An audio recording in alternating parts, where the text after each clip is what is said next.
shout out to Nafisa Collier and Brianna Stewart. The Unrivaled League, by far, is an incredible idea. I can't wait to see it. Since you already know, the best city that I feel is in the world, Miami, or at least in the United States, Miami. Maybe I'm a little biased, but so be it. But yeah, I mean, let's start here. Obviously, they got 30 of the best athletes in the WNBA to play in this league, but they're missing one.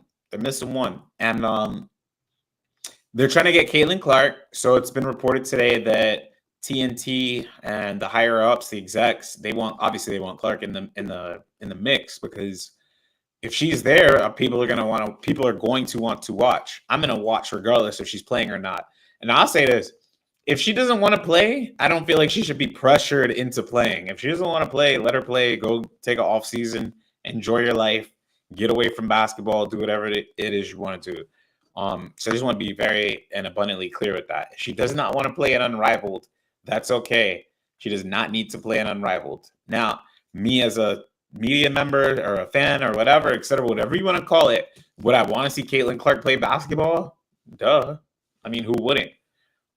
So I wouldn't say that. Like, I would love to see her play, but if she does not want to play, I'm gonna be clear. She shouldn't play. She shouldn't be pressured by anybody for anything. Just go enjoy your life. But if there is an inkling and if she can play, I'll just say this: Miami is a great place to vacation at in the summer, and it's an even better place to vacation at in the winter, right?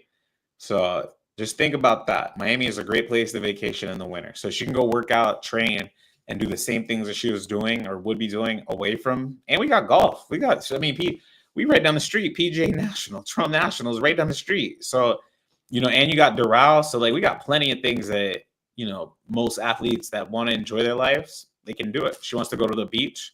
We got beaches. So, again, and you already know she likes basketball. So, if she wants to play basketball and develop with the 30 best players in the WNBA for 3 times a week and make more than she did in her WNBA salary,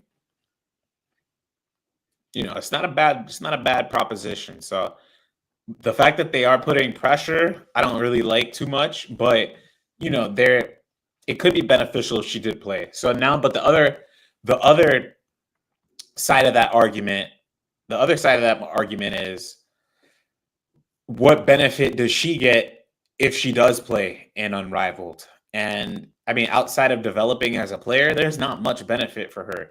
I mean, obviously, getting the respect and admiration of your peers is one thing, but I mean, there really isn't much that she can do outside of Unrivaled to get in a better standing amongst her peers, if that's what I'm trying to say. I think her career is just going to boil down to just her just dominating.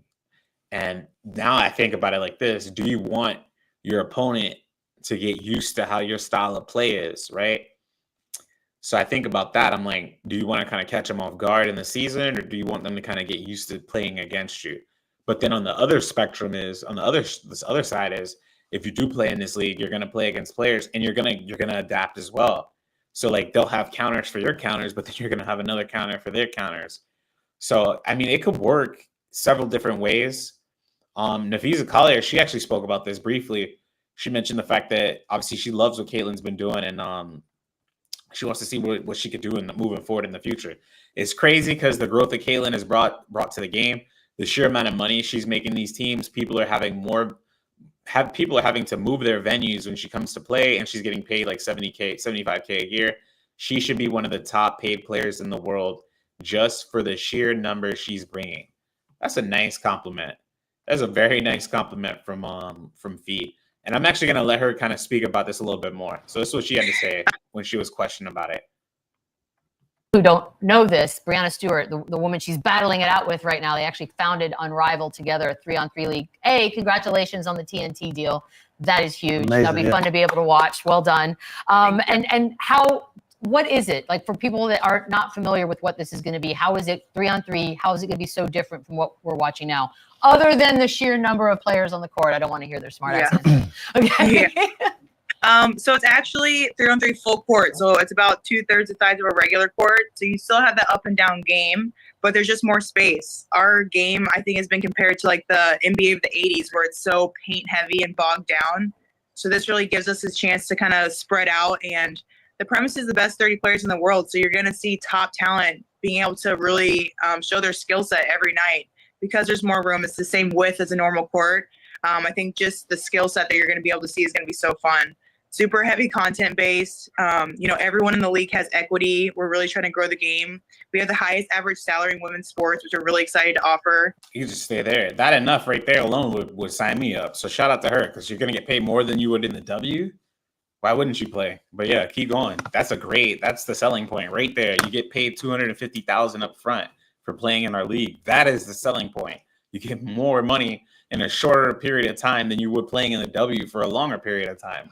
That's your selling point right there. Wow. So just all around, like, I'm so excited for people to see it because there's even more than people now. Players have been announced. When can we expect to hear the Final Four? Do we have any hints of who it could be? What we got? I think we might have a couple more rookies in there. That might be a hint. I don't know when the rollouts are. I've kind of pulled back since the playoffs with like that side. So I find out when you guys find out which player is getting announced that day.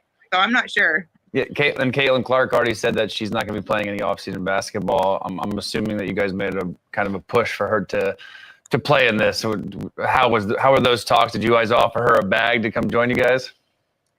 Yeah, well, I feel like it's just so crazy because the growth that Caitlin has brought to the game, the sheer amount of money that she's making these teams, people are having to move their venues for when she comes to play. Sure. And she's getting paid like $75,000 a year. So definitely we want to be a part of that change. And that's what we're doing. We're obviously, I think she deserves that. I think she should be one of the top players in the world just for the sheer numbers that she's bringing.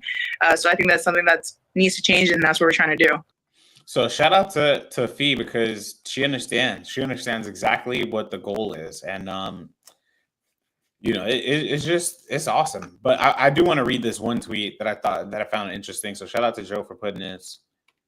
You really want to prove just how box office and important Clark is to women's basketball? We are about to get a real chance and opportunity to see. Let's all watch the ratings for the Unrivaled League that will even be airing on major stations with all types of stars and even young players who are buzzing like Angel Reese. People are going to watch because Angel's in it, like me. Then next season, they are going to need to make sure Caitlin is playing in the league. I guarantee the proof will be undeniable. So he wants to see how from one to the other. But I don't think anybody's denying the Clark effect or like people watch her. So I don't think anybody's denying that aspect of it.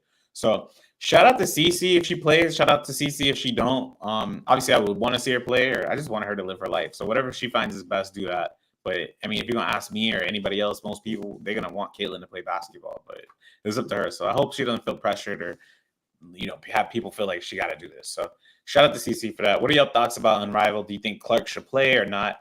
And other than that, we're gonna be recording live soon in a few minutes, y'all. Deuces. Nice. So I got 2 people live. That was cool.